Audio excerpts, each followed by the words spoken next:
ഈശോമിശിഹായ്ക്ക് സ്തുതിയായിരിക്കട്ടെ. ഞാൻ brother Shaiju Adappalli, Ernakulam saint Mary's prayer മിനിസ്ട്രിയിൽ നിന്നാണ്.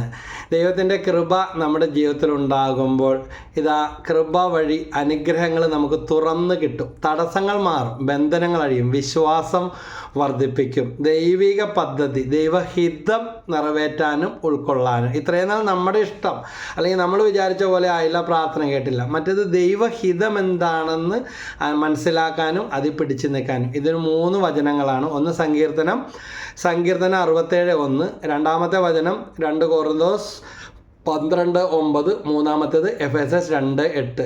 സങ്കീർത്തനം 67:1, ദൈവം നമ്മോട് കൃപ കാണിക്കുകയും നമ്മെ അനുഗ്രഹിക്കുകയും ചെയ്യുമാറാകട്ടെ. അവിടുന്ന് തൻ്റെ പ്രീതി നമ്മുടെ മേൽ ചൊരിയുമാറാകട്ടെ. രണ്ടാമത്തെ വചനം 2 കൊറിന്തോസ് 12:9, അവിടുന്ന് എന്നോട് അരുളി ചെയ്തു, നിനക്ക് എൻ്റെ കൃപ മതി. മൂന്നാമത്തേത് എഫെസസ് 2:8, വിശ്വാസം വഴി കൃപയാലാണ് നിങ്ങൾ നേടിയെടുത്തത്, നിങ്ങൾ രക്ഷിക്കപ്പെട്ടത്. അത്